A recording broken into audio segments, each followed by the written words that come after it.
हम सब क्रूस का चिन्ह लेते हैं। पिता, पुत्र और पवित्र आत्मा के नाम पर। हे स्वर्गीय पिता, हम आपको धन्यवाद देते हैं, पुनः आपने हम सबको यहाँ पर एकत्रित किया है इसके लिए प्रभु। और प्रभु हम धन्यवाद देते हैं कि रोज आप हमें कुछ ना कुछ नया सिखा रहे हैं। और प्रभु आज आखिर का दिन है यहाँ का, और ये सेशन भी आखिरी है। और धन्यवाद देते हैं प्रभु कि जैसे जैसे जरूरत है हम सबकी, उसी के अनुसार प्रभु आप हमको दे रहे हैं। प्रभु आप हर घड़ी नया भेद और रहस्य खोलते हैं प्रभु, ताकि हम जो आपके बच्चे हैं, हम आपके राज्य के बारे में जाने और भी अधिक बढ़े। प्रभु धन्यवाद देते हैं क्योंकि वचन कहता है कि अनुग्रह तब बढ़ता है जब हमारा ज्ञान वचनों का बढ़ता है। तो धन्यवाद देते हैं प्रभु कि जैसे जैसे आप हमको नई नई बातें सिखा रहे हैं, अनुग्रह भी बढ़ रहा है।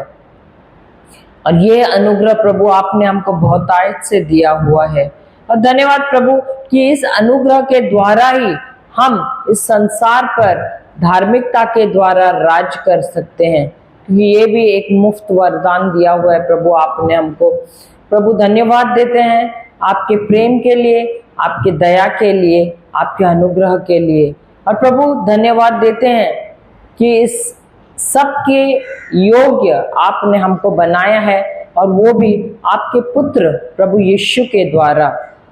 हम अपने आप में तो हमारी कोई भी लायकी नहीं है प्रभु, लेकिन प्रभु यीशु द्वारा आपने हमको लायक बनाया है और वारिसदार बनाया है।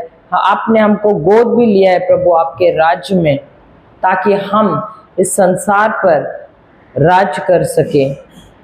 और प्रभु धन्यवाद देते हैं कि दुष्ट की सारी ताकतों पर आपने हमको सामर्थ्य और अधिकार दिया है। और प्रभु धन्यवाद देते हैं कि जैसे जैसे हम सीख रहे हैं इन सब चीजों को, हम इसका रोजमर्रा के जीवन में इस्तेमाल करना भी सीख रहे हैं प्रभु। क्योंकि हमें अब ना सिर्फ ज्ञान मिल रहा है, परंतु समझ भी मिल रही है। धन्यवाद देते हैं प्रभु हर चीज के लिए। यह प्रार्थना हम करते हैं प्रभु यीशु के नाम से। और पवित्र आत्मा, हम धन्यवाद देते हैं कि आप इस प्रीचिंग और टीचिंग को बहुत सहज बना रहे हैं, बहुत सरल बना रहे हैं, बहुत सारे उदाहरणों द्वारा और गवाहियां भी याद दिलाकर। प्रभु आप लीजिए इस समय को, इस घड़ी को अपने हाथ में हम अधीन करते हैं, इसको आपके हाथ में। हम सब ने अपने हृदय तैयार किए हैं प्रभु, और आप अपने पवित्र आत्मा द्वारा हमें खुलासा दीजिए वचनों का। यह प्रार्थना हम करते हैं प्रभु यीशु के नाम से। आमीन, आमीन और आमीन। पिता, पुत्र और पवित्र आत्मा के नाम पर। जय यीशु, जय यीशु। तो कल हम क्या सीख रहे, 2 दिन से क्या सीख रहे थे?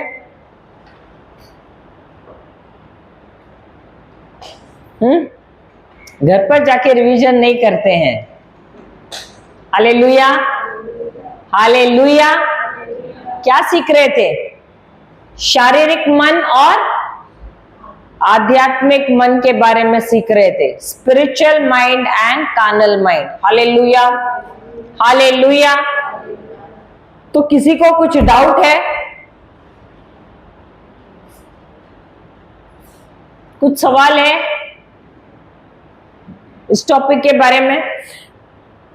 है या नहीं?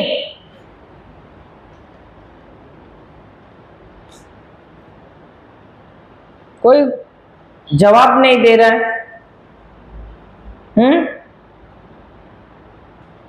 हालेलुया, हालेलुया, जय यीशु। तो हम कुछ नोट्स लिखते हैं, कल दिए नहीं थे मैंने। रोमियो की किताब 8वां अध्याय 5वां वचन कल किया था हमने। तो बाइबल लिख लीजिए। The Bible is clear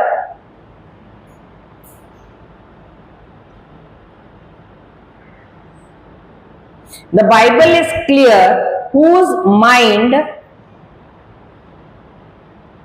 is caught up with, regarding whose mind is caught up with,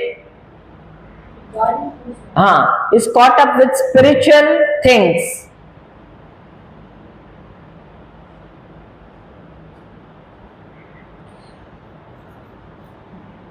Things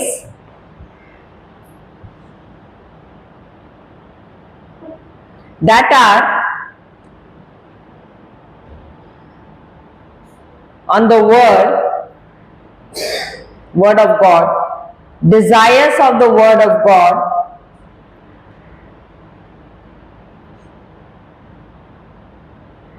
etc.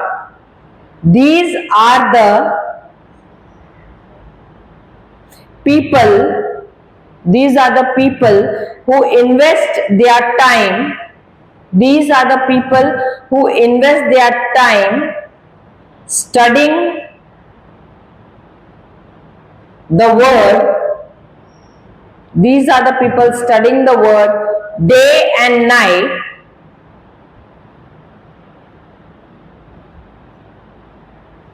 so that through the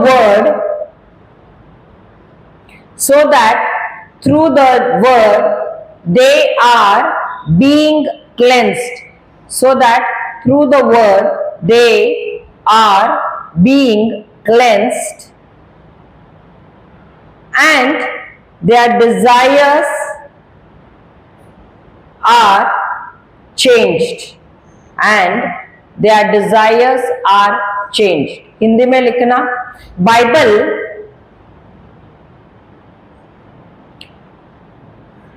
इस बात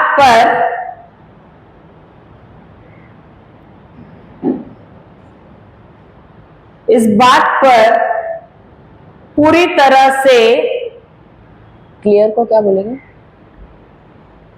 क्लियर को सहमत है कि जो व्यक्ति, इस बात से सहमत है कि जो मन आध्यात्मिक है या आध्यात्मिक चीजों पर है, जो मन आध्यात्मिक चीजों पर है, वह परमेश्वर के वचन पर,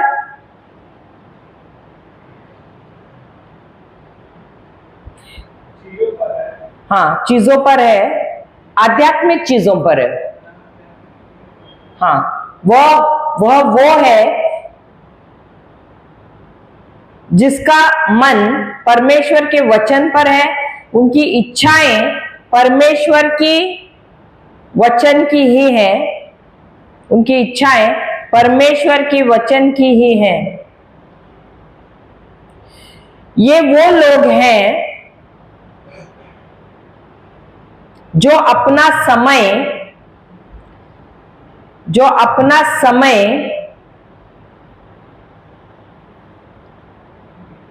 दिन और रात परमेश्वर के वचन पर लगाते हैं, परमेश्वर के वचन पर या परमेश्वर के वचन को सीखने में लगाते हैं, ताकि उसके द्वारा, उस वचन के द्वारा वे शुद्ध किए जाते हैं और उनकी इच्छाएं भी बदल जाती हैं, हैं।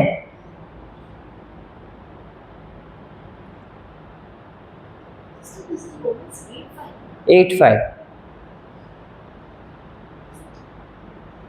हालेलुया, जय यीशु। और उनकी, ताकि उससे वो शुद्ध हो जाते हैं और उनकी इच्छाएं भी बदल जाती हैं।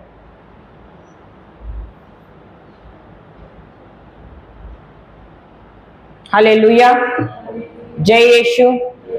कल हमने सीखा ना कैसे उनकी इच्छाएं बदल जाती हैं, ऐसे लोगों की जिनका मन आध्यात्मिक चीजों पर होते हैं, क्योंकि वो क्या करते हैं, वचन में प्रसन्न रहते हैं। Delight thy self in the Lord दिया है ना, Psalms 37:4 कल हमने किया था। तो जो प्रसन्न रहते हैं परमेश्वर के, देखो वहां दिया है कि if you delight thyself in the Lord, he will fulfill all the desires of your heart। अभी इसको लोग गलत तरीके से भी ले सकते हैं। ये पवित्र आत्मा ने बाद में मेरे ख्याल में लाया, क्योंकि लोग बाद में सोचते ठीक है हम करेंगे, और शुरू तो करते हैं और बाद में बोलते हैं अरे प्रभु आपने हमारे दिल की इच्छाएं पूरी नहीं की है। होता है क्योंकि आपका वचन कहता है, सही बात है। सो वो क्यों कर रहे हैं वचन, क्योंकि उनको कुछ तो हासिल करना है प्रभु से, सही बात है, हाँ या नहीं। लेकिन प्रभु हमारा हृदय देखता है। हमको इसलिए नहीं प्रभु का वचन में ध्यान लगाना है कि मुझे कुछ उनसे मिलने वाला है। देखो एक बात हमेशा याद रखना, जितना तुम प्रभु के वचन में ध्यान लगाते रहोगे, वो वचन क्या करेगा, तुम्हें शुद्ध करेगा। समझ में आ रहा है। यूहन्ना 15:3 क्या कहता है, what does John 15:3 says, you have been cleansed by the word of God ना, हाँ या नहीं। यूहन्ना 15:3 क्या कहता है, जॉन 15:3, हाँ।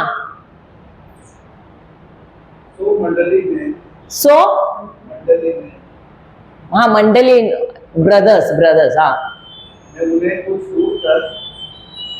नहीं, जॉन गॉस्पेल ऑफ जॉन, मैं तुम लोगों को जो शिक्षा दी है उसके कारण तुम शुद्ध हो गए हो। इंग्लिश में, you have already been cleansed by the word that I have spoken to you। तो परमेश्वर के वचन का काम क्या है, अगर आपका ध्यान आप उस वचन में लगाए रखते हो और सांसारिक चीजों में नहीं रखते हो, तो वो वचन तुमको धोएगा। अभी आप लोग सब नहा के आए हैं, आज आए हैं कि नहीं, तो रोज नहाते हो, क्या बोलते हैं, अरे नहीं आज नहीं नहाने जाने दो, हाँ ऐसा है कोई, बिना फेल सब नहाते कि नहीं, कोई तो 2 बार भी नहाते हैं, सही बात है। लेकिन कितने लोग मन का स्नान लेते हैं, रोज लेते हैं क्या, मन को निलाते हैं, किससे निलाना है, परमेश्वर के वचन के द्वारा। ये वचन जो है ना, रोज जैसे साबुन हम लगाते हैं शरीर को, वैसे ही वचन लेकर रगड़ना है इस मन पर, और ये मन हमको शुद्ध करता है। हालेलुया। ये जो मन जो सांसारिक चीजों के बारे में सोचता है, जितना आप उस वचन में मन लगाओगे, जितनी तुम्हारी बुरी अभिलाषाएं हैं, बुरी इच्छाएं हैं, बुरी वासनाएं हैं, एडिक्शंस है, ये सारी चीजों से, हर एक लत से क्या करता है, आपको मुक्त कर देता है। ये ना सिर्फ तुम्हारे मन को साफ करता है, तुम्हारे जो बुरे ख्यालात है, जो बुरे आदतें हैं, ये आदतें भी क्यों आती है, क्योंकि इच्छाएं गलत है, ख्याल गलत है, इसकी वजह से आदतें गलत है। तो देखो हम अधिकतर हमारा ध्यान कहाँ है, एक्शंस बदलने का, सही बात है। हम अगर कोई पिएगा उसको बोलेंगे पीना बंद करो, बोलते हैं कि नहीं, आदत है कि नहीं, शराब पीना बंद करो, सिगरेट पीना बंद करो, तो हमारा ध्यान कहाँ पर है, एक्शन पर है, उसके कार्य पर है। लेकिन उस व्यक्ति को तुमको ये बोलना ही नहीं है, क्योंकि जितना आप बोलोगे उतना वो अधिक जाके पिएगा। उसको बोलना ये वचन है ना, ये वचन करो। आज से क्या कर, डॉक्टर क्या आपको बोलता है, अरे बीमारी कैसा हुआ, क्यों हुआ, ये सब सवाल पूछने जाता है, क्या नहीं होना चाहिए था, या वो आपको गोली लिख के दे देता है, वो आपको सलाह दे के बैठता है क्या पूरा, सीधा पेपर का टुकड़ा लिया, लो मेरा फीस दो, उसका काम वही है। ये सुबह लो, दोपहर को लो, रात को लो, होता है कि नहीं? थोड़ा हिस्ट्री पूछेगा कि उसको दवाई देना है, समझ गए? हम भी क्या करते हैं, दुनिया वालों को सब उनका पूछते हैं, लेकिन और उनको बोलते हैं पीना बंद करो। हमको क्या करना है? वचन देना है। क्यों? क्योंकि इस वचन के द्वारा ही क्या हो जाता है, तुम उसको टैबलेट देते हो। जैसे डॉक्टर बोलता है सुबह लो, दोपहर को लो, रात को लो, आपको उसको बोलना है दिन भर बोलते रहना। अभी काम तुम्हारा है या उस वचन का है? अभी डॉक्टर काम करता है या वो दवाई काम करती है शरीर में? डॉक्टर अपने डिस्पेंसरी या हॉस्पिटल में काम करता है, सही बात है, लेकिन शरीर में क्या काम करता है? दवाई काम करता है। उसी प्रकार जैसे जैसे आप वचन लेते हो, उस वचन में आप मन लगाए रहते हो, उसमें आप आनंदित रहते हो, प्रसन्न होते हो, वो वचन का काम क्या है? वो वचन कर लेगा। ठीक है? तो वो वचन क्या करेगा? तुम्हारी जो बुरे ख्याल है उसका नाश करेगा, तुम्हारी जो बुरी सोच है, बुरी इच्छाएं हैं, उसका नाश करेगा और आपके मन को शुद्ध करेगा। हालेलुया। इसीलिए वचन कहता है, नीति वचन 23:7 देखिए क्या कहता है, प्रोवर्ब्स 23:7, सुक्ति ग्रंथ 23:7 क्या कहता है?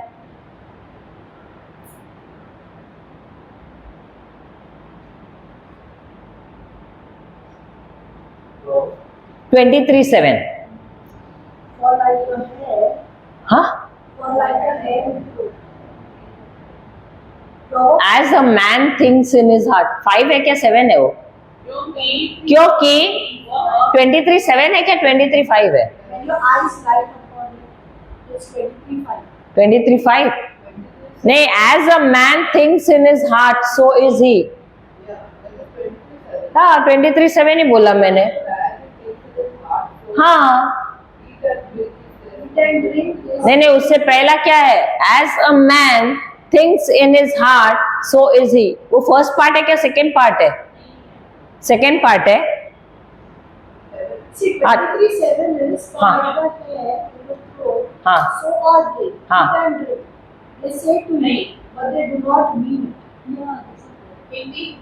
हिंदी में क्योंकि वह वैसा ही है जैसे मन में सोच रहा है। या what is there in your Bible? 23:7। हाँ, नीति वचन। हाँ, प्रोवर्ब्स। क्योंकि जैसा वह अपने मन में विचार करता है वैसा वह आप है। अभी मन में क्या है? मुझे मेरा दारू याद आ रहा है, होता है कि नहीं?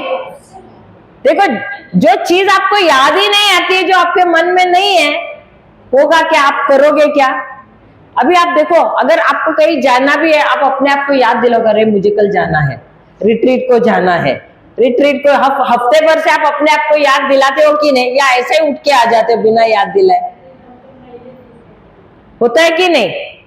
तो जो भला आदमी है उसका ख्याल क्या रहेगा?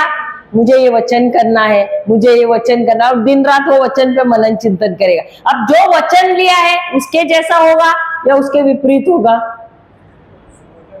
जो वचन कर रहा है उसी के अनुसार होगा ना। लेकिन कुछ कुछ लोग क्या करते हैं, वचन बोलते हैं लेकिन ध्यान नहीं रहता है वचन पे, ध्यान कहीं और रहता है, तो होगा क्या? नहीं। इसीलिए जैसा तुम सोचते हो, ऐसा नहीं कि बोलना और सोचना एक जैसा भी होना चाहिए। तो बोलने से पहले तुम्हारा सोच रहना चाहिए। जैसे तुम सोचोगे, जैसे तुम अपने बारे में सोचते हो, अगर मैंने सोचा अरे मैं तो बहुत बेकार हूं, सब लोग मुझे कहते हैं कि मैं बेकार हूं, मैं कुछ कर ही नहीं सकती हूँ, तो मैं कैसी हो जाऊंगी? क्योंकि मेरी सोच क्या है? बेकार। लेकिन अगर मेरी सोच है कि मैं बहुत उत्तम हूं, जैसे दनियाल के बारे में बाइबल कहता है कि वो तो सर्वोत्तम था, बहुत ही श्रेष्ठ था, तो मैं भी उसी के जैसे हूं, और अब से मैं ख्याल भी वैसे ही कर रही हूं, तो मैं कैसे पाऊंगी अपने आप को?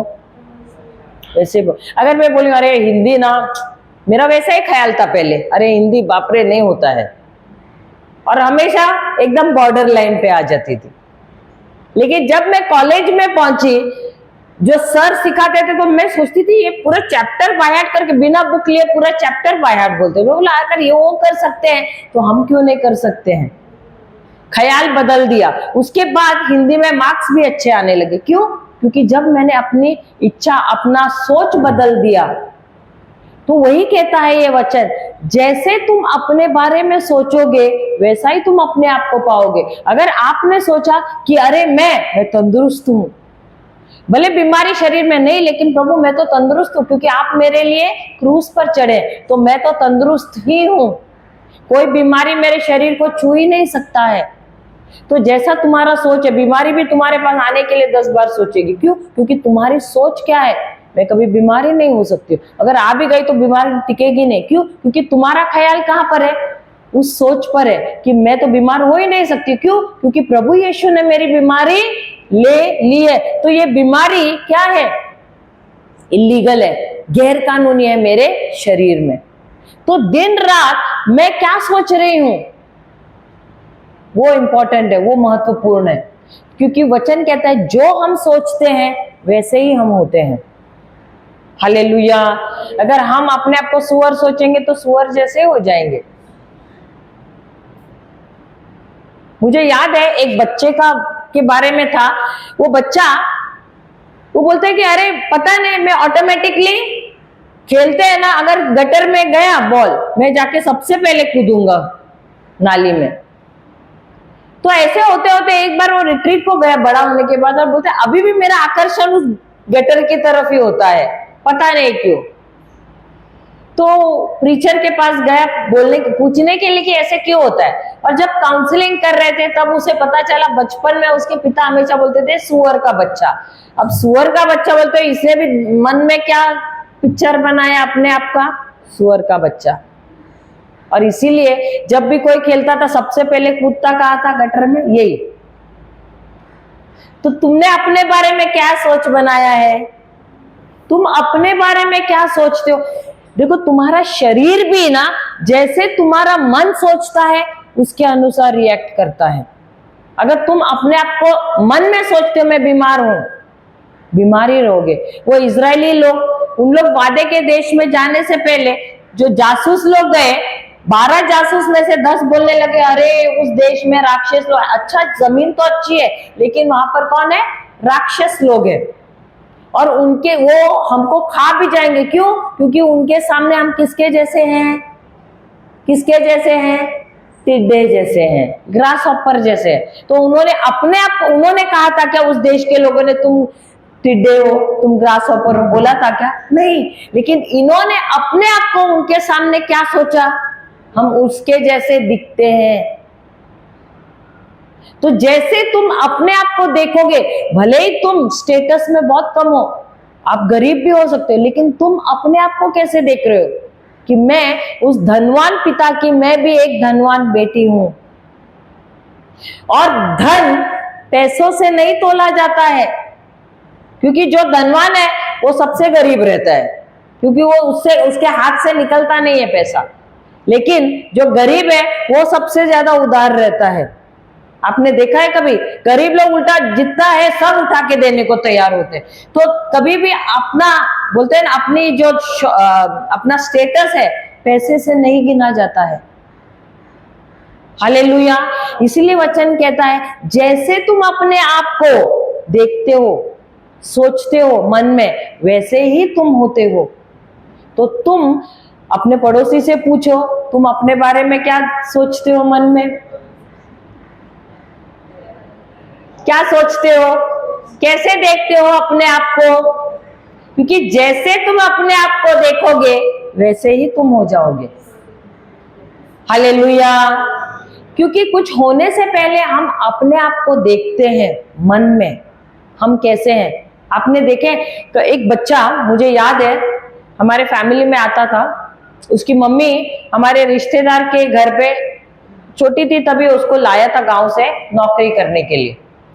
जब उसकी शादी हो गई, बेटा हुआ, छोटा सा था, उसको जब भी पूछते थे बोलता था मैं या तो पायलट बनूंगा या तो मैं शिप पे कैप्टन बनूंगा। हर बार पूछेगा तो बड़ा बड़ा। माँ तो अभी काम नहीं कर रही थी, कुछ साल पहले तक पिता कर रहा था। फिर भी उसको जब भी पूछते थे, मैं या तो पायलट बनूंगा या तो शिप पे कैप्टन बनूंगा, और आज वो लड़का कैप्टन बन गया है। क्यों? क्योंकि वो उम्र में उसने अपने आप को कैसे देखा था? कैप्टन। इसलिए जब बच्चे छोटे रहते हैं, जो हम उनको पूछते हैं ना, उनको अगर वो अच्छा है तो उनको प्रोत्साहित करना चाहिए, क्योंकि वो बचपन से वो क्या करते हैं, एक इमेज बना के रखते, एक दर्शन बना के रखते अपने मन में। और जैसा आप अपने आप को देखते रहोगे बचपन से लेके बड़े होने तक, आप उसकी तरफ काम भी करोगे। हालेलुया। लेकिन माता पिता क्या करते हैं, बच्चा छोटा है तो अरे हाँ बेटा क्या बनोगे? डॉक्टर। थोड़ी देर में बोलेंगे थोड़ा शरारत, कितना शैतान बच्चा है। अब ये बच्चे को आपने कौन सा इमेज दिया? अब बच्चा वो छोड़ दिया और शैतान के बारे में सोचने लगा, और बड़ा होने तक वो डॉक्टर बनेगा या कुछ और बनेगा। तो लेकिन वो पिक्चर किसने दिया उसको? सोचने पे किसने मजबूर किया? Hallelujah, hallelujah. इसीलिए वचन कहता है, जैसा तुम अपने आप के बारे में सोचते हो अपने मन में, वैसा ही तुम हो जाओगे। Hallelujah, hallelujah. ये जो भजन संहिता 37:4 भी वही कहता है, तुम्हारे जो इच्छाएं हैं परमेश्वर पूरा करेगा, लेकिन बुरी इच्छाएं नहीं। जब तुम परमेश्वर में प्रसन्न हो जाओगे, जैसे जैसे तुम प्रसन्न हो जाओगे, तुम्हारी जो बुरी अभिलाषाएं, बुरी इच्छाएं, वो परमेश्वर के वचन द्वारा क्या होगा? धुल जाएंगी, और वही वो जो इच्छाएं हैं वो बदल जाएंगी। जो बुरी थी, वो संसार की जो थी, वो बदल कर अब कैसे हो जाएगी? ईश्वरीय हो जाएगी। क्योंकि वचन तुमको कभी भी बुराई की तरफ नहीं लेकर जाता है, वचन तुमको हमेशा ईश्वर की तरफ लेकर जाता है और ईश्वर की योजनाओं की तरफ ले जाता है। तो जो योजनाएं प्रभु ने बनाए उसके अनुसार फिर तुम काम करने लगते हो, और तुम पाते हो कि जो जो तुम बोल रहे हो, जैसे तुम प्रसन्न हो रहे हो, परमेश्वर में हो, एक हो रहे हो, आप देखोगे कि जो तुम्हारी इच्छाएं हैं ईश्वरीय, प्रभु उसी को तुम्हारे जीवन में लाते रहेंगे। हालेलुया, जय यीशु, जय यीशु। अभी ये जो है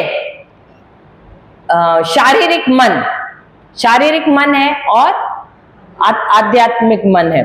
अगर आपको आध्यात्मिक मन में बढ़ना है तो सबसे पहले आपको क्या करना है? उपवास करना है। उपवास ही बोलते हैं फास्टिंग को, फास्टिंग करना है। क्या फास्टिंग करना है? जो बुरे ख्याल है उससे आपको फास्टिंग करना है, और जो अच्छे ख्याल है, ईश्वरीय ख्याल है, उसमें तुमको क्या करना है? फीस्टिंग करना है, जलसा मनाना है उसमें। अभी आप लोग जब कुछ पर्व रहता है तभी अच्छे अच्छे पकवान बनाते हैं कि नहीं? और अच्छा सब परिवार मिलके बैठ के अच्छा भोजन करता है, कोल्ड ड्रिंक्स लाते हैं, बहुत खुश हो जाते हो। सही बात है। तो क्या करते हैं, जितना रोज खाते हैं उससे अधिक खाते भी हो ना, क्योंकि कुछ स्पेशल बनाया है। उसी प्रकार अगर आपको ये जो सांसारिक मन है उससे अगर आपको आध्यात्मिक मन में प्रवेश करना है, सबसे पहले जो बुरे ख्याल है उस पर आपको क्या करना है? फास्टिंग करना है। उसको रोकना है। कैसे? उसके बारे में नहीं सोचकर। हालेलुया। और आपको ईश्वरीय ख्यालों पर, ईश्वरीय विचारों पर क्या करना है? फीस्टिंग करना है, यानी जलसा मनाना है। उसके बारे में बहुत बहुत सोचते बैठना है। इन वचनों पर तुमको क्या करना है? अपने आप को पोषण करना है, तुम्हारे शरीर को, तुम्हारी आत्मा को, तुम्हारे मन को। Hallelujah, hallelujah. इसके बाद हम गए थे रोमियो की किताब 8वां अध्याय 1 वचन।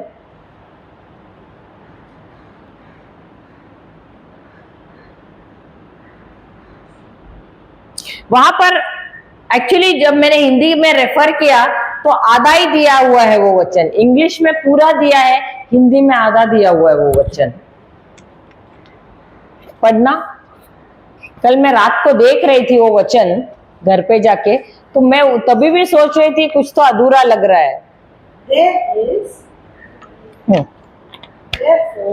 There is therefore Now no condemnation no condemnation for those for those who are in Christ Jesus. Christ Jesus. In Christ Jesus. उसके बाद for the For the law of this नहीं RS KJV है किसी के पास? KJV देखो, ये भी half ही है।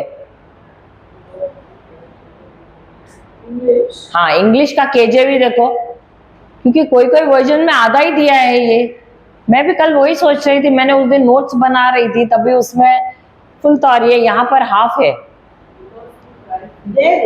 There is therefore now no condemnation no condemnation to them to them which are in Christ which are in Christ Jesus, who who walk walk not after the flesh, not after the flesh but after the but after Spirit. the Spirit। Hindi में दिया है क्या? हाँ, देखना, हिंदी में कोई तो एक ट्रांसलेशन में फुल दिया, बाकी सब ट्रांसलेशन में हाफ दिया है, क्योंकि सो अब जो मसीह यीशु में है उन पर दंड की आज्ञा नहीं, क्योंकि हाँ, वे शरीर के अनुसार नहीं वरन आत्मा के अनुसार चलते हैं।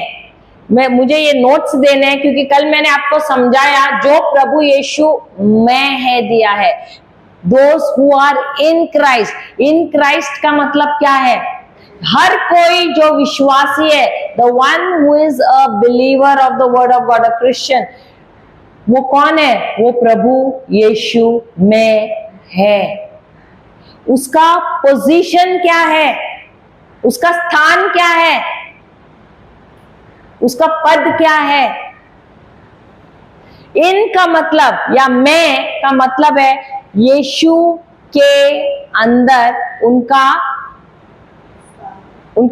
पक्का स्थान होना, उनका पक्का स्थान होना या पद होना। Okay, you write down.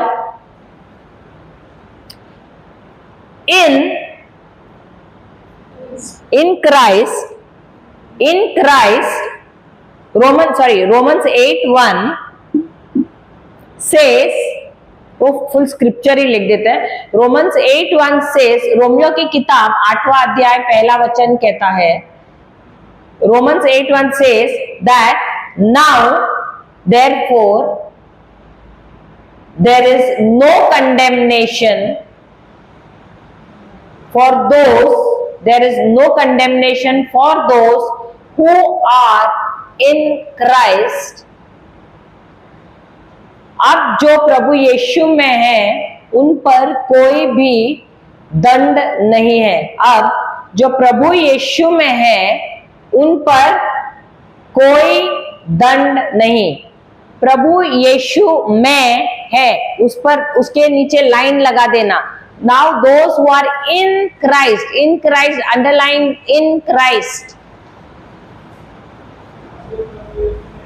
में है, प्रभु यीशु में है, उसको अंडरलाइन कर देना। अभी लिखना,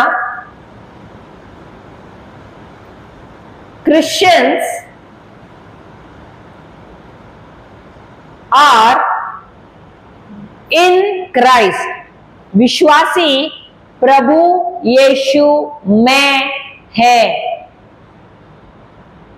open and close inverted commas डालना इन पे।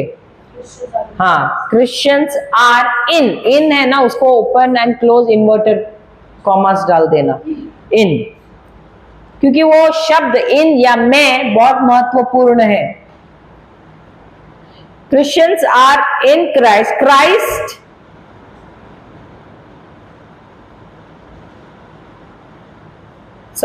in Christ denotes fixed place, denotes fixed place और position। मैं का अर्थ है फिक्स्ड को क्या बोलते हैं? फिक्स्ड फिक्स्ड प्लेस, पक्का स्थान या पद होना, पक्का स्थान या पद होना, डिनोट्स फिक्स्ड प्लेस और पोजीशन, इन डिनोट्स फिक्स्ड प्लेस और पोजीशन।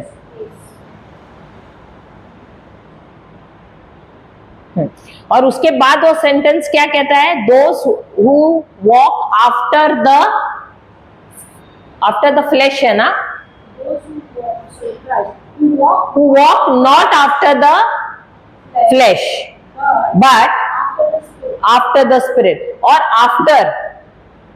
आफ्टर जो है ना, हिंदी में क्या दिया है ब्रदर, वो पढ़ना, जो अनुसार है ना, जो शरीर के अनुसार नहीं चलते हैं, शरीर के अनुसार नहीं वरन आत्मा के, हाँ आत्मा। तो अनुसार उसको लाइन लगा देना। अनुसार का मतलब है, आफ्टर डिनोट्स अ लाइफस्टाइल। अनुसार का मतलब है जीवन की शैली होना, जीवन की शैली होना। After denotes lifestyle. Are you understanding? Because if you don't understand the meaning of the words, you will not understand the scripture. अगर आपको मैं ये नहीं समझाऊंगी तो आपको वचन नहीं समझेगा। इतना सालों से मुझे भी नहीं समझ रहा था, लेकिन जैसे समझ में आ रहा है हम बताते, क्योंकि हमारी जगह कहाँ पर है, किसमें है, ये हमको जानना जरूरी है। हमारी जगह प्रभु यीशु में है और वो हमारी पक्की जगह है। अभी आपका घर आपने एक जगह पे बांधा है, उदाहरण, आप बोलोगे आज मुझे मूड नहीं, घर को उठाया दूसरे जगह पे आप रखते हो क्या करते हो आप? घर आपका वहीं पर फिक्स है ना। अगर किसी ने पूछा अरे ये कहाँ रहती है, ये वो है, वो जगह है, वहां पर रहती है। उसी प्रकार हम कहाँ पर रहते हैं, हमारी जगह कहाँ है, प्रभु यीशु में है। और ये जगह हिलनी नहीं चाहिए, ये हमारी फिक्स जगह रहनी चाहिए। अभी समझ में आया? तो भले कोई हमारे विरोध भी आया, समस्याएं हमारे विरोध आई, बीमारियां हमारे शरीर में आई, हमारी जगह कहाँ पर है? यीशु में। अगर हमारी जगह यीशु में है, कोई समस्या हमको छू सकती है, आएगी। मैं ऐसे नहीं बोलती हूँ कि नहीं आएगी, समस्याएं आएंगी, निंदा भी लोग करेंगे, लेकिन ये हमको छुएंगे क्या? नहीं। क्यों? क्योंकि हम कहाँ पर हैं? यीशु में है। हम यीशु के बाहर नहीं है, हम यीशु के अंदर है। We are in Christ. ये सच्चाई को जानना जरूरी है। देखो बीमारी हम पर क्यों हावी होती है? Why do situations attack us? Why does the enemy attack us with several things? क्योंकि हम नहीं जानते हैं कि हम हमारी जगह कहाँ पर है, हम किसके अंदर हैं। आपको अभी भी समझ में नहीं आ रहा है? प्रभु यीशु के अंदर हम हैं, उनमें हैं हम, और वो हमारा कौन है? सुरक्षित स्थान है। अगर वो मेरा सुरक्षित स्थान है तो बीमारी मुझे छू सकती है क्या? समस्या मुझे छू सकती है क्या? नहीं। ये क्योंकि हमको नहीं समझ में आ रहा है, इसीलिए सब कुछ जो कोई भी आशीषें हैं वो प्रभु यीशु में ही हमको मिली है, क्योंकि हम उनमें हैं। विदाउट जीसस, यीशु के बाहर आपको कुछ नहीं मिलेगा, क्योंकि आप यीशु में हैं। Because you are in Christ, सब कुछ आपको दिया गया है। अब समझ में आया? See you need time, that is why ना ये सब चीजों पे आपको मनन चिंतन करना बहुत जरूरी है। जब तक आप मनन चिंतन नहीं करेंगे, till you don't meditate on this realities, this truths, not realities but truths. Reality is a fact. ये जो सत्य की बात है, इस पर अगर आप बैठकर मनन चिंतन नहीं करोगे, आप जब बैठकर मनन चिंतन करोगे, मैं प्रभु यीशु में हूँ, प्रभु यीशु के अंदर हूँ, क्योंकि वो मस्तक है तो मैं शरीर हूँ। अगर मैं उसके अंदर हूँ, प्रभु यीशु को कभी बीमारी थी क्या? बाइबल में कभी कहा, उन्होंने कहा आज मैं छुट्टी लेता हूँ, मेरे को सर दर्द है, बुखार आया है, कभी बोला था क्या? नहीं ना। तो उसी प्रभु यीशु के अंदर कौन है? मैं हूं। तो बीमारी मुझे छू सकती है क्या? देखो आएगा, क्योंकि वचन भी कहता है कि शैतान एक गरजने वाले शेर के जैसे दहाड़ता है। कल भी सिखाया था ना ब्रदर, वो दहाड़ेगा। लेकिन जो दहाड़ता है ना वो कभी भी आके वार नहीं करता है। वो कहावत भी है ना, जो गरजता है वो कभी बरसता नहीं है। तो शैतान खाली आपको वह करके करता है और आप डर जाते हो, लेकिन आप ये नहीं सोचते कि आप किसके अंदर हो, आप यीशु में हो। प्रॉब्लम है हम यीशु में है लेकिन हम वापस बाहर भाग के आ जाते हैं। सही बात है, अंदर बाहर। अब वो गेम खेलते थे ना, इन आउट, वही करते हैं हम। बचपन में खेला है ना, बाहर की अंदर, अंदर की बाहर करके, तो वही अभी भी गेम खेल रहे हैं हम लोग यीशु में होते हुए भी। सही बात है। और इसीलिए जब बीमारी आती है, अरे बीमार हो गए। लेकिन जब हम यीशु में हैं, बीमारी छू सकती है क्या? हमको बैठ के देखो, आप ये एक पूरा महीना, मैं बोलूंगी अभी अगला बार जब हम मिलेंगे तो 27 को 27, 28, उसके बाद यही वचन लोग पूरा महीना आप मनन चिंतन करो कि प्रभु अगर मैं आपके अंदर हूं, ये मेरा फिक्स्ड जगह है, मुझे कुछ भी चीज हिला नहीं सकता है, और मैं आपके अंदर हूं तो बीमारी नहीं आ सकता है। समस्याएं आएंगी लेकिन ये समस्या मुझे हिला नहीं सकता है, क्योंकि आप इस समस्या से बड़े हैं। क्योंकि इन चीजों पे हमको मनन चिंतन करना है, हम नहीं करते। हमको इतने अच्छे अच्छे वादे मिले हैं लेकिन हम इन वादों पे हम मनन चिंतन करते ही नहीं। नया नया टीचिंग लेके बैठ जाते हैं, लेकिन जो है, जो प्रभु ने दिया है, एक ही वादा लो, मनन चिंतन करो, आपको फायदा क्यों नहीं मिलेगा? द प्रॉब्लम इज हम लोग ये भी लेते, ये भी लेते, ये भी लेते, ये भी, सबका भेलपुरी बना देते हैं। होता है कि नहीं? सब स्क्रिप्चर्स लेते हैं लेकिन एक पे भी मनन चिंतन नहीं करते, और इसीलिए किसी का भी लाभ नहीं उठाते हैं।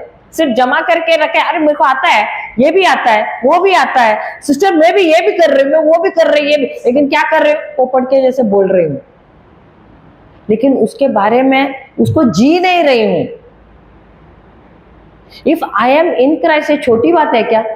जस्ट इमेजिन, आप 1 मिनट के लिए आंख बंद कीजिए और मनन चिंतन कीजिए। आंख बंद करो और मनन चिंतन करो कि जो प्रभु यीशु जिसने सृष्टि को बनाया है वो कितना महान है,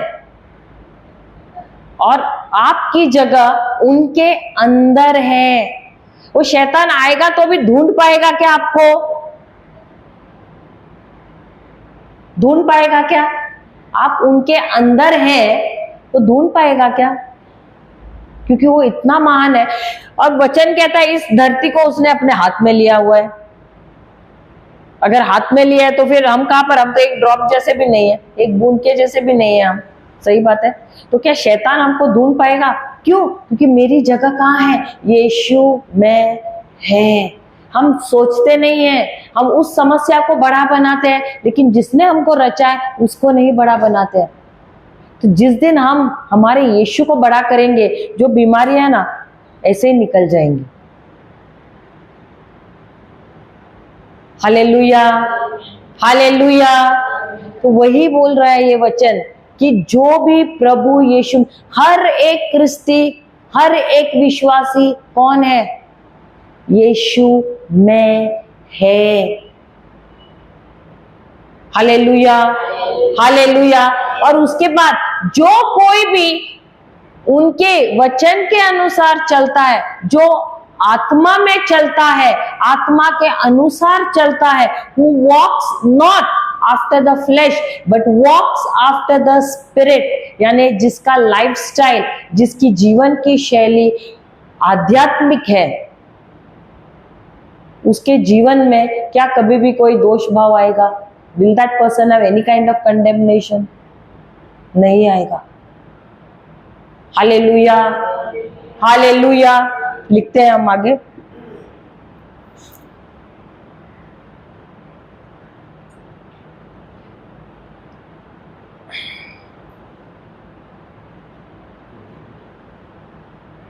Christ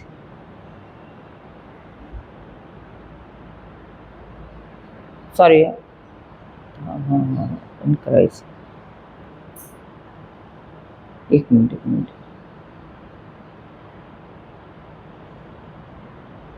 A true Christian cannot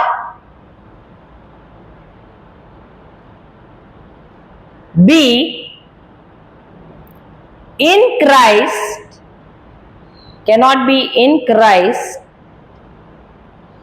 and walk in the flesh, and walk in the flesh as we are now new creatures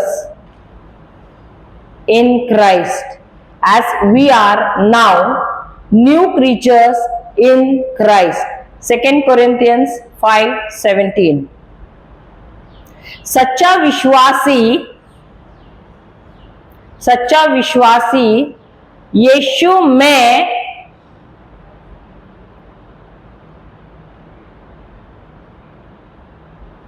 होकर शरीर में नहीं चल सकता,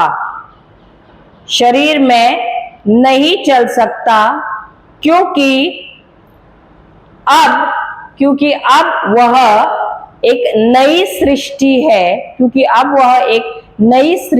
है, प्रभु यीशु में। 2 कोरिन्थियों अध्याय 5 17वां वचन।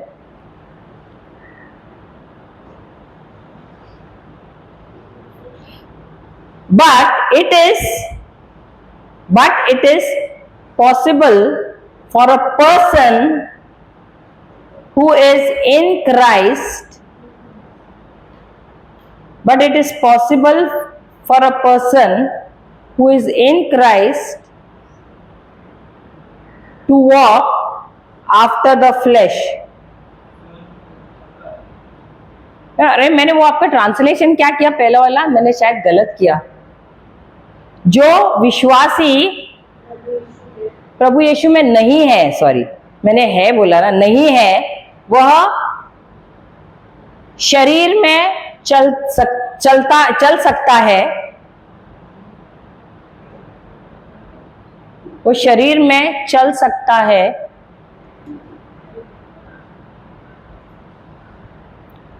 लेकिन जो क्रिस्ती यीशु में है वह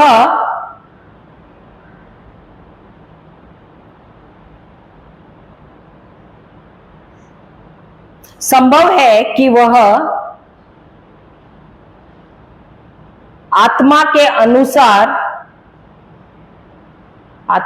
शरीर के अनुसार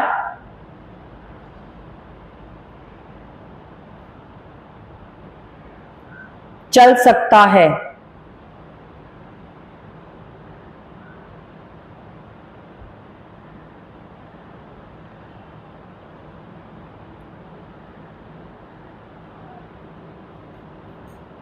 इसका अर्थ यह है, हाँ, so what did I tell you, a Christian It is possible for a person to in Christ to walk after the flesh, because he is not a true Christian. Hallelujah. Yeah, because he is not a person. No, I didn't mention he is a Christian. Anyone, कोई भी चल सकता है, किसके अनुसार? आत्मा के अनुसार चलने की कोशिश, वो शरीर के अनुसार चलेगा, लेकिन जरूरी नहीं है कि वो व्यक्ति कौन है, नए सिरे से जन्म लिया है।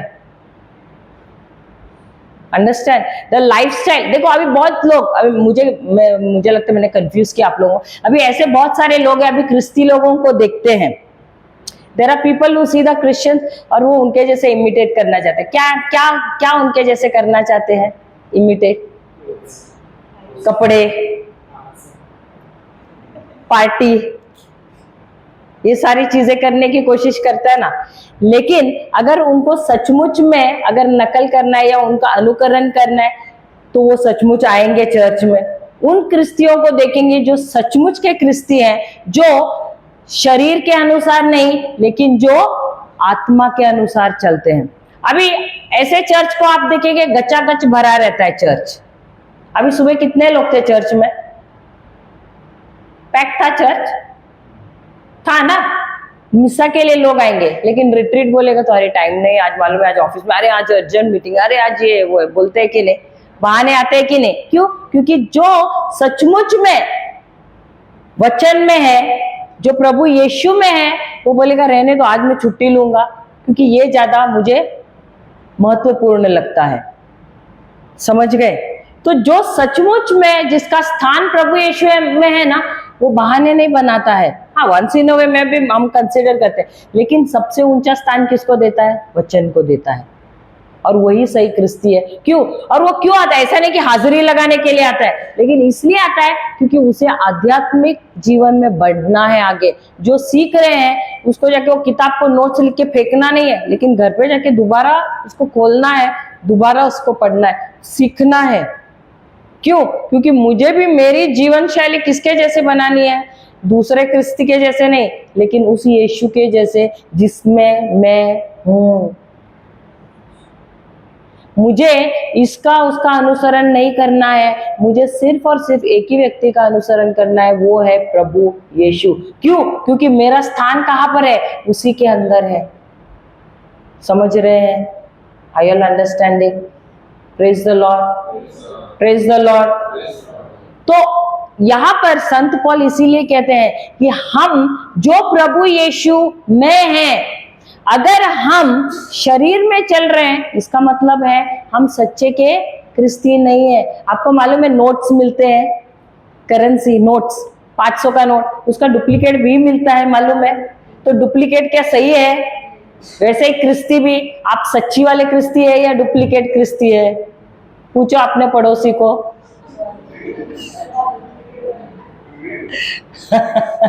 Hallelujah, hallelujah. क्योंकि सच्चे क्रिस्ती भी हो सकते हैं जो बता सकते कि मैं क्रिस्ती हूं क्योंकि मैं कपड़े छोटे पहन रही हूं, मैं पार्टीज को जा रही हूं। सही बात है, हो सकता है। पुराने पिक्चरों में आपने देखा ना, माइकल और क्या क्या था नाम, लिली, ये सब रहता ही था ना नाम। जो भी ऐसा सब काम करते तो क्रिश्चियन ही दिखाते थे। क्यों? क्योंकि हमने अपने आप को वैसा ही दिखाया है। हालेलुया। लेकिन अब समय आया है हमको बाइबल के अनुसार जीवन जीना है, जीवन शैली अपनी बनानी है, जिसके द्वारा हमको बताना है कि हमारा स्थान ये नहीं है, हमारा स्थान प्रभु यीशु में है। हालेलुया। और उस स्थान से हमको हिलना नहीं है। Praise the Lord, hallelujah. आगे लिखते हैं। अच्छा लग रहा है, सीखने को मिल रहा है।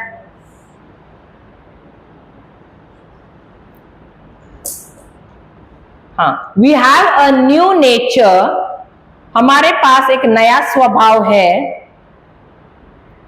Which is, we have a new nature which is our spiritual man. हमारे पास अब एक नया स्वभाव है जो which is our spiritual man, जो हमारा आध्यात्मिक मनुष्य है, जो हमारा आध्यात्मिक मनुष्य है। ये जो नया स्वभाव है या ये नया मनुष्य है। पुराना मनुष्य कौन था? पुराना स्वभाव था। इसलिए स्वभाव को भी मनुष्य का चिन्ह बनाया है या मनुष्य के जैसे कहा गया है, क्योंकि यही स्वभाव क्या था? हमको गलत करने को मजबूर करता था। जो पुराना स्वभाव था वो किसका था? शैतान का था। और ये स्वभाव जो स्वभाव भी शैतानी है, इसके लिए वो हमसे शैतान का कार्य करा रहा था। लेकिन क्योंकि हमने प्रभु यीशु में विश्वास किया, उनके कार्यों में विश्वास किया, इसीलिए अब हम नए मनुष्य बने हैं। हमारे अंदर नया स्वभाव आया है।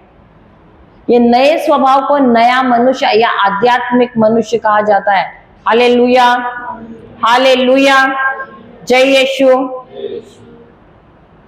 What did we write? We have a new nature which is our spiritual man, not the flesh.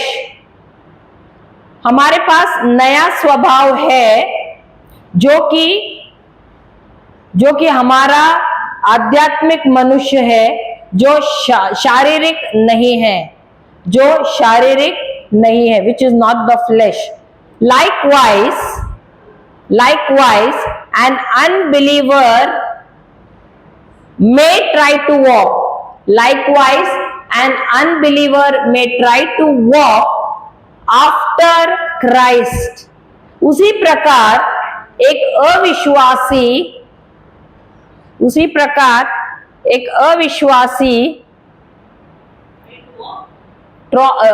try to walk after the नहीं, मैंने क्या पढ़ो, क्या लिखा है? Likewise, an unbeliever may try to walk after Christ. उसी प्रकार एक अविश्वासी यीशु के अनुसार चलने की कोशिश करता है या करने की संभावना है, यीशु के समान या यीशु के अनुसार चलने की कोशिश करता है. But the truth is they will always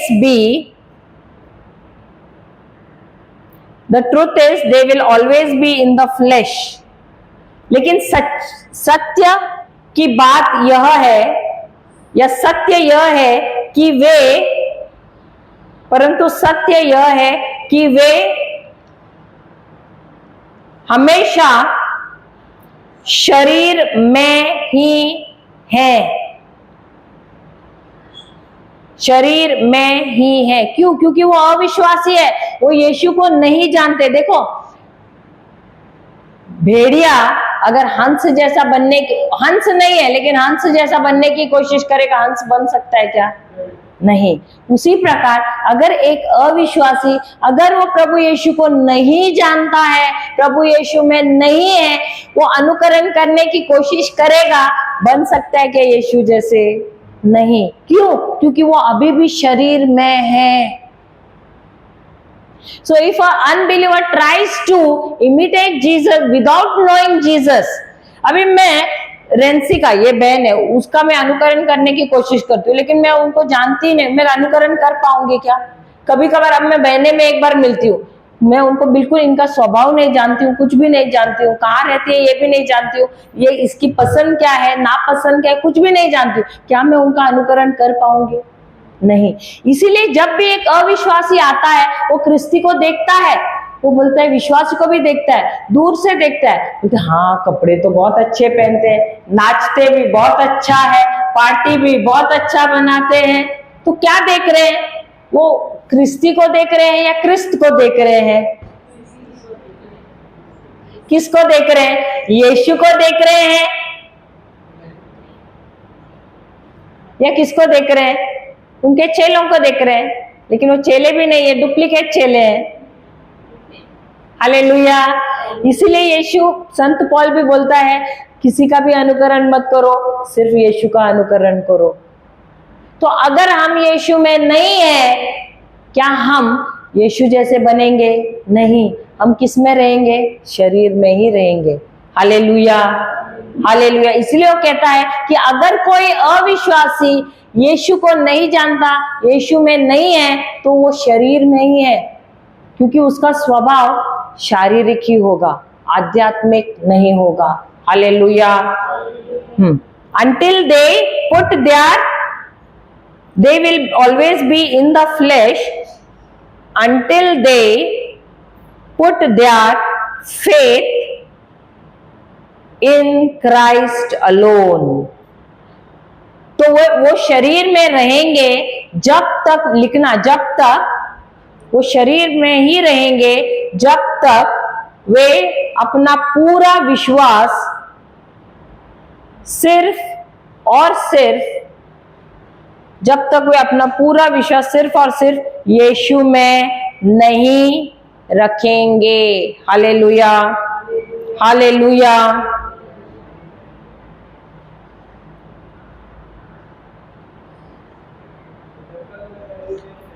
जब तक वे शरीर में रहेंगे, उनको यीशु में रहना है. यीशु में नहीं है तो कहाँ रहेंगे? शरीर में रहेंगे ना. और शरीर में रहेंगे तो यीशु को जानेंगे क्या? नहीं जानेंगे। हालेलुया, जय यीशु, जय यीशु। Paul's use of this word now, Paul's use of this word now makes it very clear that living with no condemnation,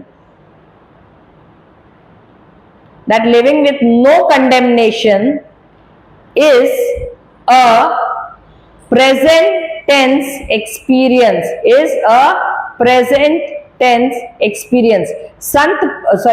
पौलुस ये कहता है is a present tense reality। पौलुस ये कहते हैं कि यह शब्द अब रोमियो की किताब 8वां अध्याय पहले वचन में अब दिया है ना शब्द, तो ये शब्द अब यह बताता है या यह व्यक्त करता है कि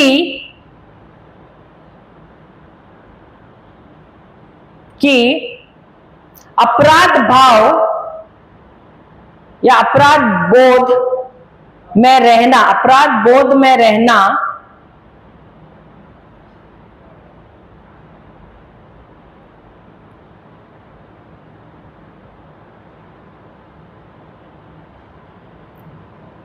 अभी इस वर्तमान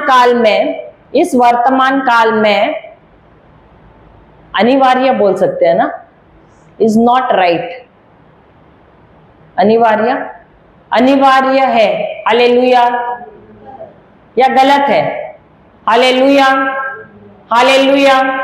तो यदि आप यीशु में हैं, हो सकता है तुम्हारे हाथ से कभी कुछ गलती हो सकती है, होती है कि नहीं? भले हम यीशु में हैं, हमारे हाथ से गलत होता है, कुछ ना कुछ गलत होता है, लेकिन हम पर दोष भाव या अपराध बोध नहीं लग सकता है। We cannot be in condemnation. That is what he's trying to tell us. If you are in Christ, there is no condemnation. Hallelujah, hallelujah. तो दोष भाव कौन लाता है? अपराध बोध कौन लाता है? शैतान लाता है। Who brings condemnation? It is only and only the enemy. या तो आपका क्या बोलते हैं, कॉन्शियस, जो आपका मन है ना अंदर से, वो आपको बार बार याद दिलाता, अरे तुमने गलत किया, लेकिन ये प्रभु से नहीं है। ये कंडेमनेशन या दोष भाव जो है, ये परमेश्वर से नहीं आता है, ये शैतान से आता है, या कोई और आपको दोष लगा सकता है, या खुद का मन बोलते हैं ना, अंदर कॉन्शियंस बोलते हैं, वो आपको लगा सकता है। लेकिन परमेश्वर की तरफ से, परमेश्वर ने प्रभु यीशु द्वारा आपको क्षमा कर दिया है। Hallelujah, hallelujah, hallelujah. तो नियम पुराने करार में नियम दिया गया था, लेकिन ये जो नियम है, ये नियम हमको कभी भी मुक्ति नहीं दे सकता है। दे सकता है क्या? Can law give you salvation? नहीं। नियम क्यों दिया गया था? नियम या व्यवस्था इसलिए दिया गया था पुराने जमाने में, क्योंकि परमेश्वर चाहते थे कि हम जाने कि नियम हम रख नहीं सकते हैं। हालेलुया। कितने भी हम कोशिश करें, हम नियम नहीं रख सकते हैं। अब उस जमाने में अगर आप देखो व्यवस्था की, ड्यूट्रोनोमी 28 चैप्टर 28 1 to 14, अगर उस समय व्यवस्था विवरण 28 1 से 14 पढ़ने की जरूरत नहीं है, लेकिन वहां पर दिया है कि जो परमेश्वर ने नियम दिए हैं उसके अनुसार अगर कार्य करेगा तो ये 1 से 14 जो है वो आशीषें उनको मिलेंगी, और वो धर्मी बन जाता था। He would be made righteous। तो ये जो धार्मिकता थी ये खुद के कार्य से थी। So this righteousness was through that persons own efforts. Hallelujah. और उसके बाद 15 से जो आखिर तक है पूरा श्राप दिया हुआ है। आपको चाहिए तो घर पे जाके पढ़ सकते हो। हालेलुया। और वो श्राप उसको मिलता था अगर वो नियम नहीं रखता था। तो उस जमाने में जो पुराने नियम में लोगों ने बहुत कोशिश की, लेकिन उन्होंने पाया कि वो कितना भी कोशिश करे फिर भी वो नहीं रख सकते हैं। हालेलुया। नियम हर घड़ी आपको क्या करता था? आपकी गलतियां दिखाता था। तो नियम कभी भी आपको अनुग्रह नहीं देता था, नियम आपको हमेशा गिराने की कोशिश करता था कि तुमने ये किया है, ये किया है, ये किया है। हर बार तुम्हारी गलतियों की तरफ उंगली करता था। हालेलुया। लेकिन ये जो नया नियम में जो हम हैं वो अनुग्रह है। Hallelujah, hallelujah. और क्योंकि ये अनुग्रह का करार है, प्रभु यीशु हमारे लिए मरे हैं और उनके मरने से उन्होंने अपना लहू बहाया जिसके द्वारा हमको धार्मिकता मिली है। We have received the righteousness of God in Christ Jesus. हम सबको धार्मिकता दी गई है, मिल गई है।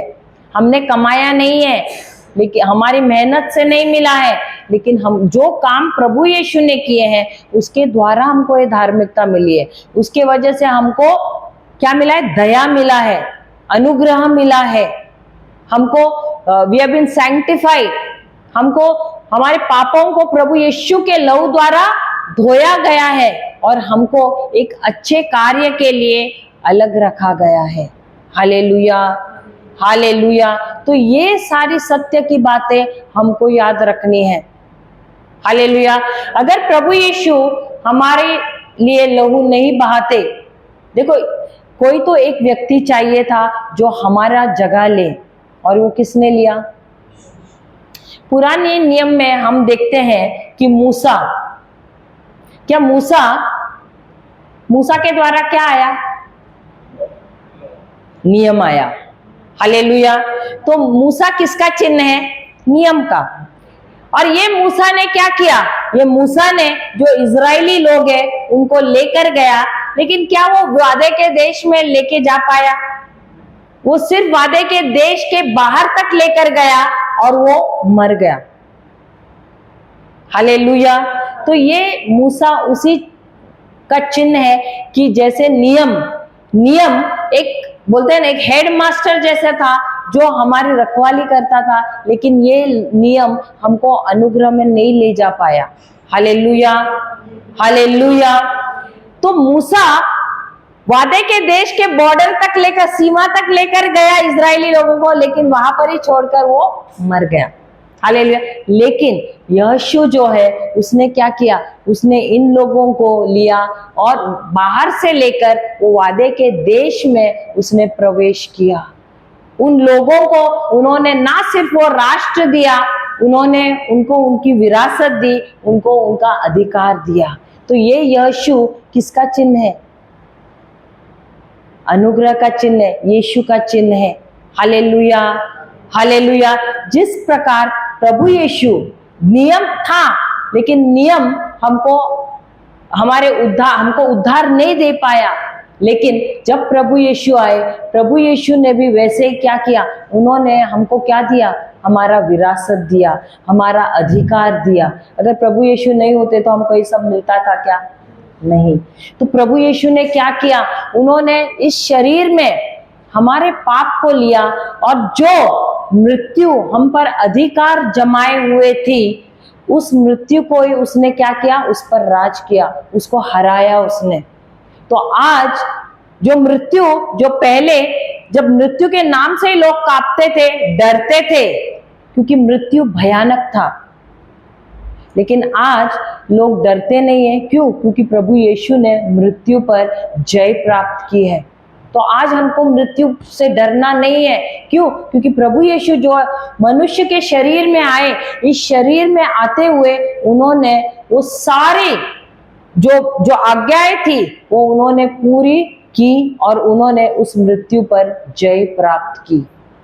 हमारे लिए और आपके लिए उन्होंने हमारा स्थान ले लिया, हमारी जगह ले ली। हालेलुया। अभी उदाहरण के तौर पे जब प्रभु यीशु को उसके ऊपर न्याय कर रहे थे तो वहां पर एक खूंखार अपराधी था। कौन था? बराबस। सुना है ना? बराबस भी था ना? सुना नहीं आप लोगों ने? सुना है? बराबस भी था। सही बात है। तो जब प्रभु यीशु के ऊपर उनको कटघरे में ले गया गया, जांचा गया, तो पिलात करके था, उन्होंने देखा कि ये तो निर्दोष है, तो उन्होंने उस समय एक नियम बनाया था कि किसी एक अपराधी को रिहा कर सकते हैं। तो पिलातस ने कहा कि यीशु को छोड़ देते हैं क्योंकि मुझे इसके अंदर कोई भी गुनाह नजर नहीं आता है। लेकिन जो महायाजक है, हाई प्रीस्ट, उसने क्या कहा? नहीं, बराबस को छोड़ना।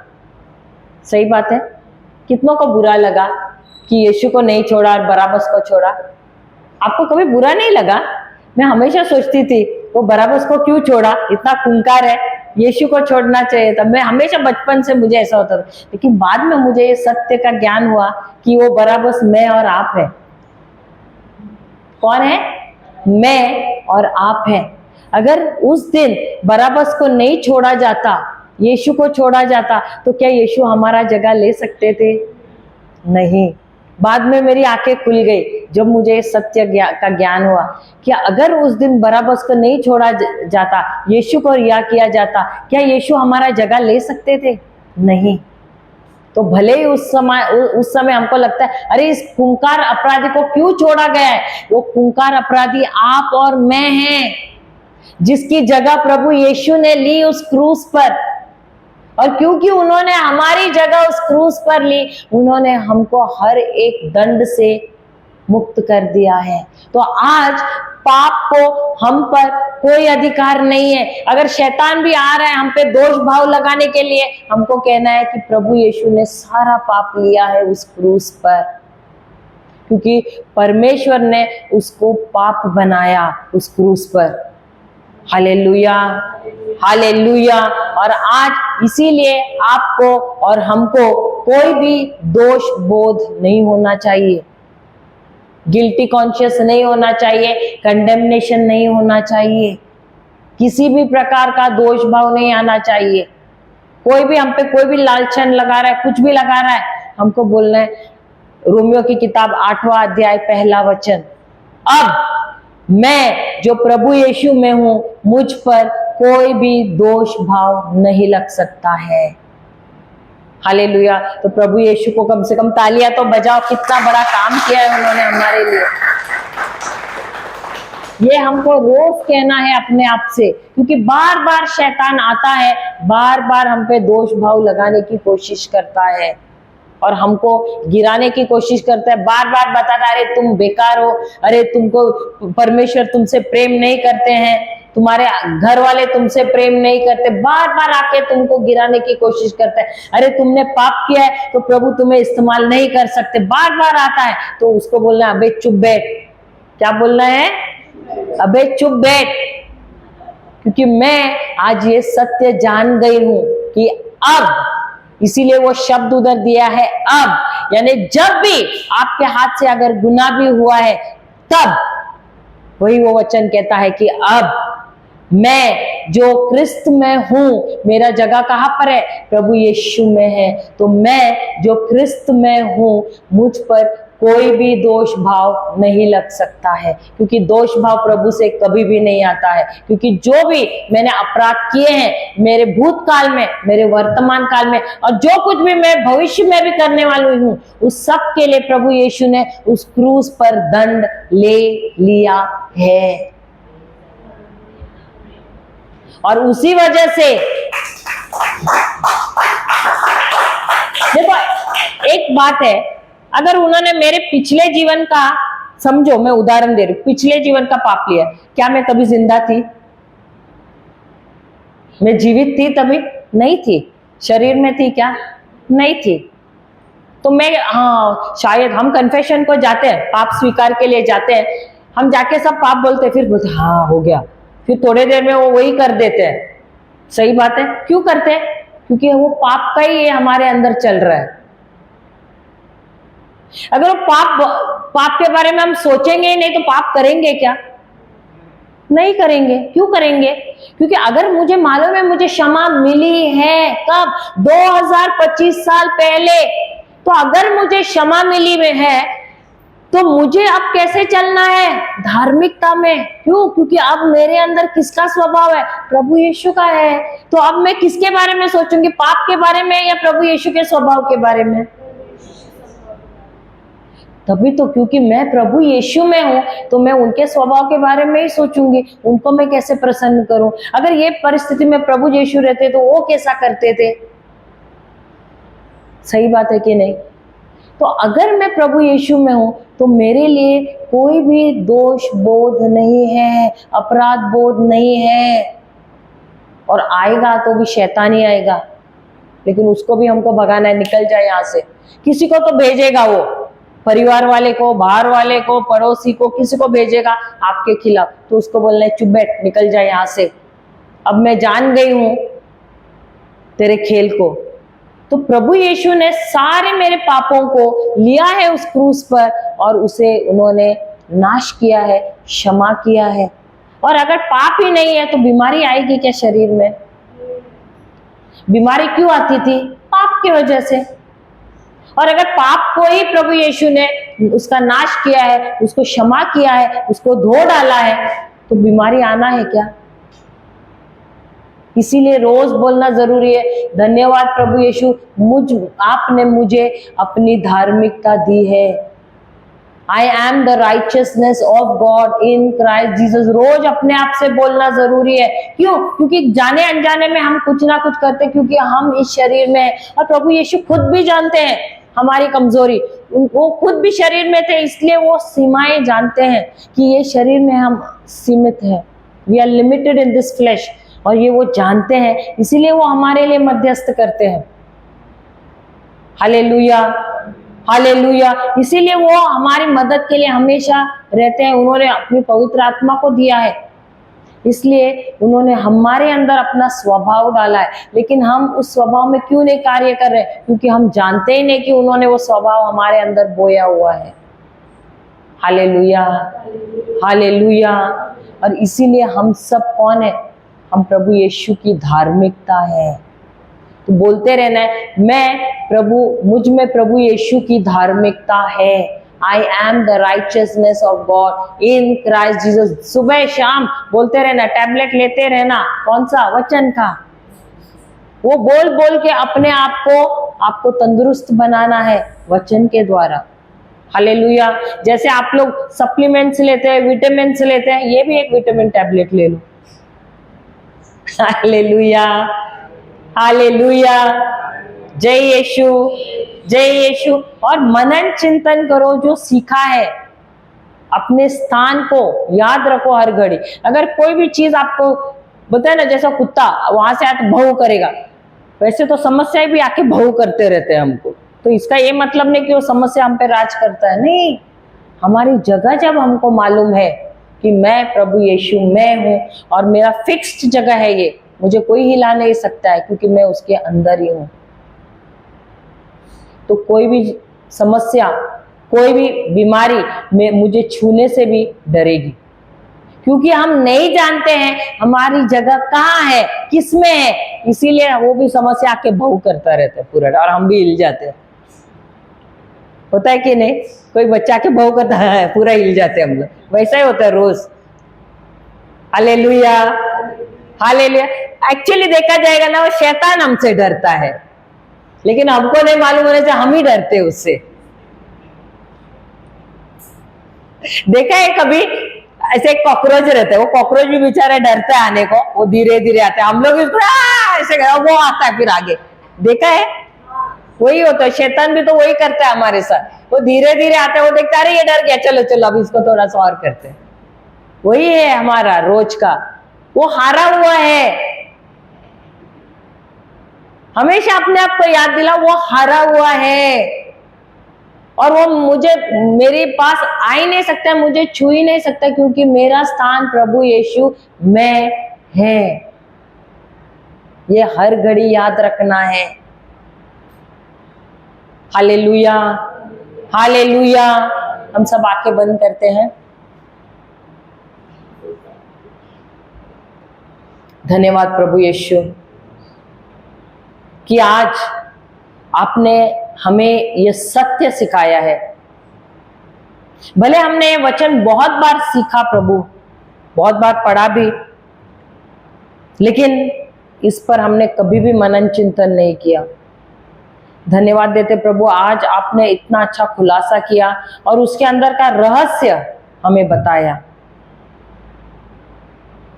प्रभु ये तो सत्य की बात है कि जो कोई भी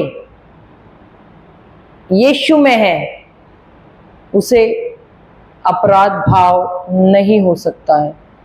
धन्यवाद प्रभु यीशु, धन्यवाद। और इस बात के लिए भी हम धन्यवाद देते कि आपने हमें आपकी धार्मिकता दी है। प्रभु हमारे जीवन के अंत तक हम ये सत्य को याद रखें, यही हमारी प्रार्थना है। और इसीलिए प्रभु आपने हमें पवित्र आत्मा दिया है ताकि ये पवित्र आत्मा हमें हर घड़ी ये सत्य की बातों को याद दिलाए, जिसके द्वारा सिर्फ और सिर्फ आपकी महिमा हो। आज भी प्रभु, अब भी आप ही की महिमा हो और हमेशा के लिए आप ही की महिमा हो, आप ही का गौरव हो। ये प्रार्थना हम करते प्रभु यीशु के नाम से, आमेन, आमेन, आमेन। और प्रभु हम धन्यवाद देते हैं हमारे सारे बहनों के लिए, भाइयों के लिए, जिन्होंने इतने दिनों से यहाँ पर व्यवस्था की। और प्रभु धन्यवाद कि आपने उनके अंदर एक मिलनसार का आत्मा रखा है, मेल मिलाप का आत्मा रखा है, प्रेम का आत्मा रखा है। और प्रभु धन्यवाद देती हूँ कि हर घड़ी ये प्रेम में ही चले, प्रेम में ही कार्य करे। जो आत्मा उनके जीवन में चोरी करने, घात करने, नाश करने आने की कोशिश करता है, प्रभु उस पर मैं अधिकार लेती हूँ, उसे बांधती हूँ और उसे समुद्र में जाकर गिरने का हुक्म देती हूँ। और धन्यवाद देती हूँ प्रभु कि ये हमेशा आपके आनंद में, शांति में, प्रेम में और संयम में बने रहेंगे। और हमारे सारे भाई बहनों के लिए भी मैं धन्यवाद देती हूँ प्रभु कि उन्होंने सबने समय निकाल कर यहाँ पर वचन सीखने के लिए आए। सब पर प्रभु आपका आशीष हर घड़ी बना ही है, इसके लिए मैं आपको धन्यवाद देती हूँ। ये प्रार्थना मैं करती हूँ प्रभु यीशु के नाम से, आमेन, आमेन और आमेन। पिता, पुत्र और पवित्र आत्मा के नाम पर